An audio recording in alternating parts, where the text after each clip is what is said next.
Out of the blue, 6 sneakers drop on the sites that I go to look at for the upcoming sneaker releases and what's going on around the sneaker world. And 3 of them are Blazers and 3 of them are Air Force Ones. And I'm like, which ones should I go for? There's 6 shoes there. I can't do 6 videos about these shoes. That'd be absolutely ridiculous. But there's too much in there to do just one big super pack video. So I'm like, what should I do? How should I break it down? And then a little detail on these guys jumped out and said, here's how you break it down. And you're going to break it down into 3 videos.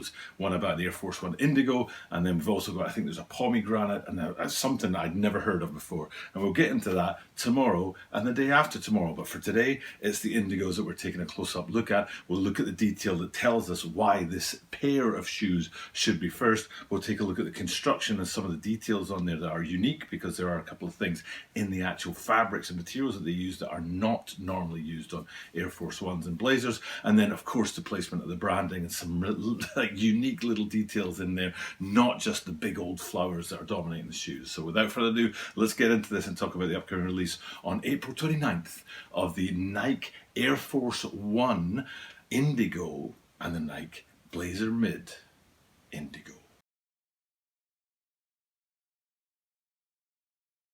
This is the Tokyo About a 23 Secret Channel. Tokyo About a 23 Secret Channelです。毎日アップするので毎日見てください。I didn't say that very well. 毎日アップするので毎日見てください. And every single day from Tokyo, Japan, I bring content about upcoming sneaker releases, sneaker news, and sneaker reviews. And in the spotlight today, coming up on April the 29th. Now today is, I think it's April the 14th, and this is probably the video that's going to go up on something like April the 17th. That makes it 12 days before the release date. Bang, it's exactly where I want to be. And then tomorrow and the day after that, I'll shoot the videos that will come in the subsequent days after this one. But they're all dropping on April the 29th. 6 shoes, 3 Blazers, 3 Air Force Ones, all about 3 different flowers, a horticultural horde of sneakers coming down the line. So we're going to take a look at today the Indigos, and then tomorrow and the day after we'll come into the other 2 pairs of shoes. So the first thing I want to go with is that little detail that told me what to do. I just didn't want to do 6 shoes in one video. Like, that's way too much.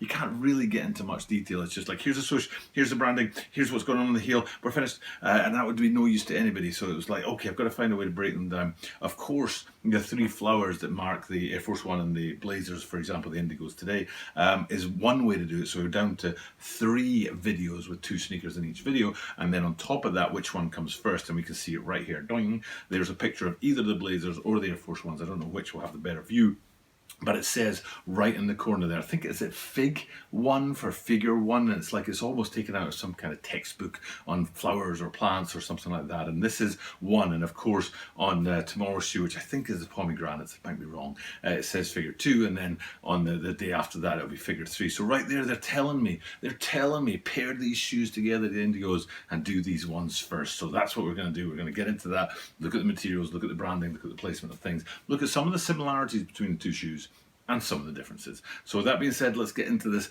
and get onto the shoes. So basically, all in all, in fact, I'll probably put up the thumbnail, because I like to play with the thumbnails when I get to do this. And I tried to cram the toe box of an Air Force One onto the ankle and the heel section of a Blazer, and it kind of worked. And I was kind of happy with the way it came out. So that's a way of having both shoes behind me at once instead of flipping between the 2. And we can see that they're basically the same root construction. Now there's 4 things going on in the colors of these shoes, even though it looks like there's only 3. And what they are is the base color of both shoes is white. On top of that, you've got the light blue branding. Running through it, you've got cork, which is on the outsoles, the dubrays, the tongues, and the heels. And then the color that doesn't make much sense in all of this is right here. Ding. There's an insole of one of these shoes, and it's in this fire electric kind of green fluorescent colorway that just doesn't match anything else in the shoe, but I kind of dig it. Usually I don't like jarring colors on my sneakers, but in the case of these guys, I don't know, there's something about it that just tickles me, that's so earthy and watery and light up high, and then on the inside you've got this neon kind of electric feel to it. So 4 base colors: the white base, the light blue of the hits, the cork that runs through it, which we'll get into, and that electric green on the inside of these guys. And then speaking of those light blue blue hits, we'll come and have a look at. I think we'll go with the Air Force Ones because there's a unique bit going on the midfoot on these guys. So the Air Force Ones, the swoosh on them, as with the Blazers, is in canvas. Now, I'm not 100% sure if it's Kansas? It's definitely not Kansas. If it's canvas, because it feels more like it's a mesh, a tightly woven mesh to me. But they're saying canvas, and I have to trust them on that. And what you've got in this Air Force One is not only have you got that canvas swoosh in light blue, but if you look behind that to the midfoot, you can see that's in Kansas. I'm going to keep saying that. That's in canvas too, which is kind of a unique element, especially because the toe box panel is not in canvas. And if we look at that, hopefully you're able to see here that it's a leather on leather toe box. Now, often with sneakers, not just Air Force Ones, but sneakers like Dunks, for example, if there's a mesh on the midfoot, or like Air Max and stuff like that, you'll see a mesh on the toe box. But in the case of these Air Force Ones, the mesh, it's not mesh, it's canvas.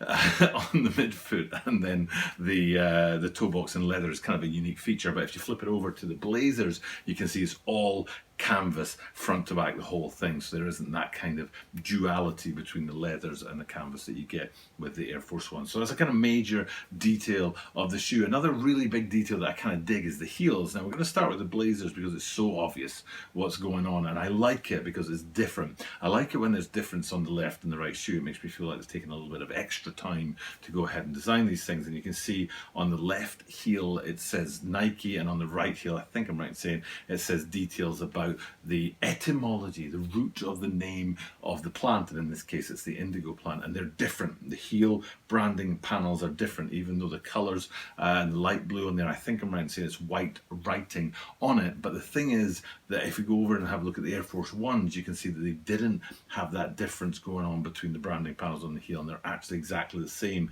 with a kind of deeper, darker Nike Air branding behind the details about the indigo plant on both of those heels. So if you flip it back to the Blazers again, you can see what I mean about the difference between the two, whereas those Air Force Ones, it's very, very much the same. So it's an interesting little feature. And then right below that, we get our first look at the cork that's running through these guys. Now, there is a little difference between some of the placements of the cork on these, and there's some unique stuff going on as well. So we're at the heels, hopefully being able to show you between the two different shoes, and you get an idea of what's going on there.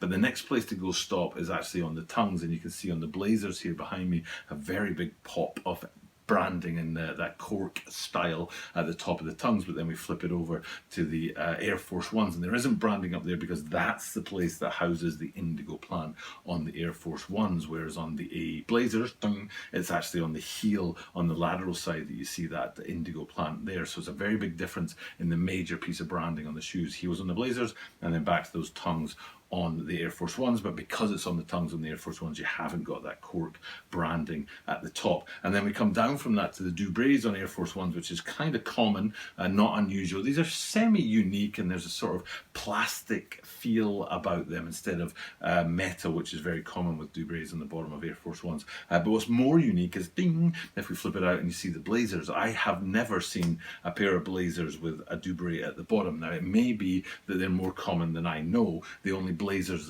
mids that I've actually owned were the Sakai Blazer mids, and they didn't come with a Dubray. But here you can see that you've got that cork feel Dubray at the bottom of the Blazers as much as you have it on the Air Force Ones. And then if we flip them upside down, and we'll have a look, since we're on the Blazers, look at the outsole on the Blazers, because you've got a kind of unique and interesting detail between the two shoes. As is standard with Blazers, the outsole panel is housed within the kind of outline of the midsole section. You can see that that midsole outline provides a frame around which to look through into that cork outsole, or cork design. It's not made of cork, just to be clear. That cork, faux cork, can we call it, that on the outsole. But then when we go over to the Air Force Ones, it's totally the opposite. You don't have that frame wrapping around. The outsole kind of rolls up onto the midsole instead of the midsole rolling down onto the outsole.